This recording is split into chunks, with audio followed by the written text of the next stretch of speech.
വിട്ടുകള അല്ലെങ്കിൽ വട്ടുപിടിക്കും. സ്നേഹമുള്ള DCL കൂട്ടുകാരെ, ഒരിക്കൽ 4-5 ഈച്ചകൾ ഒത്തുകൂടി കാട്ടിലെ രാജാവായ സിംഹത്തെ ശല്യപ്പെടുത്താൻ തീരുമാനിച്ചു. അവർ മെല്ലെ വട്ടം ചുറ്റി പറന്നു ചെന്ന് സിംഹത്തിന്റെ വാലിലെ രോമക്കൂട്ടിൽ കയറി ബഹളമുണ്ടാക്കാൻ തുടങ്ങി. സിംഹത്തിന് ദേഷ്യം വന്നു. സിംഹം വാൽ ചുറ്റിയും വാൽ കൊണ്ട് തന്റെ പുറത്തടിച്ചു ഈച്ചകളെ ഓടിച്ചു. അല്പം കഴിഞ്ഞ് അവ പിന്നെയും വന്നു മൂളിപ്പറന്ന് ശല്യപ്പെടുത്തി. അപ്പോൾ സിംഹം എടുത്തു ചാടി പ്രതികരിക്കാതെ ശാന്തമായി ചിന്തിച്ചു. തനിക്ക് 2 മാർഗങ്ങളുണ്ട്. ഒന്ന്, പെട്ടെന്ന് ദേഷ്യപ്പെട്ട് ഈച്ചകളെ കൊല്ലാൻ ശ്രമിക്കാം.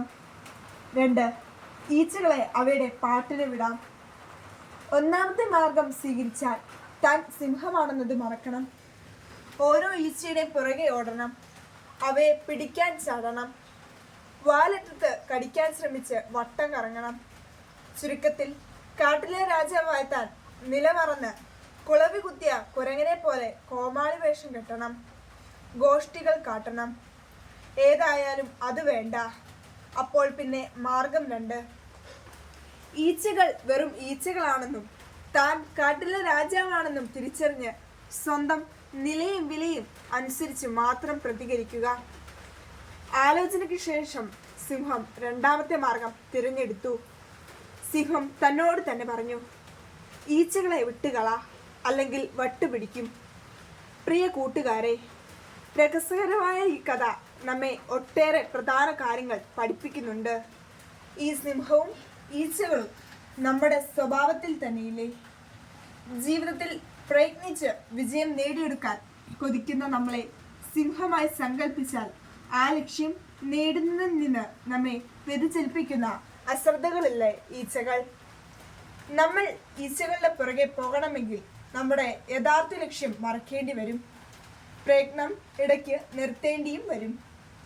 സിംഹം മടി പിടിച്ചു കിടന്നാൽ മാത്രമേ ഈ ഈച്ചകൾ ശല്യപ്പെടുത്തുന്നുള്ളൂ. സിംഹം നിരന്തരം കർമ്മനിരതനായാൽ ഈച്ചകൾക്ക് അടുക്കാനാവില്ല. അതുപോലെ നമ്മളും ലക്ഷ്യബോധവും ഉത്സാഹവും തളരുമ്പോൾ മാത്രമേ നമ്മിലേക്ക് മടിയും അശ്രദ്ധയുമാവുന്ന ഈച്ചകൾ അടുക്കുകയുള്ളൂ. വഴിതെറ്റുന്ന ശ്രദ്ധ മാറ്റിക്കളയുന്ന എല്ലാവരും എല്ലാ കാര്യങ്ങളും ഈച്ചകളെ പോലെയാണെന്ന് ഓർക്കണം. You are a born winner എന്ന ഗ്രന്ഥത്തിൽ നവീൻ കെ ചൗധരിയാണ് വിജയിക്കാൻ ആഗ്രഹിക്കുന്ന സിംഹം ഈച്ചകളെ ഭയപ്പെടാറില്ല എന്ന പ്രശസ്ത വാക്യം അവതരിപ്പിക്കുന്നത്. ഈച്ചകൾ ഇനിയും വന്നേക്കാം. നമ്മുടെ ശ്രദ്ധയും ഏകാഗ്രതയും വഴിതിരിച്ചുവിടാൻ പഠിച്ച പണി 18 പയറ്റിയേക്കാം. എന്നാൽ സദാ പ്രവർത്തനനിരതമായ ചേതനയോടെ നമ്മുടെ മഹാസ്വപ്നങ്ങളെ ഉണർത്തി നിർത്തിയാൽ, നമ്മുടെ ജീവിത ലക്ഷ്യം മാത്രം മുന്നിൽ കണ്ടു നീങ്ങിയാൽ ഈച്ചകളുടെ വഴിക്ക് പോവും. നമ്മൾ വിജയമൈതരം നുകരുകയും ചെയ്യും. എന്താ കൂട്ടുകാരെ, ഉണർന്നാലോ?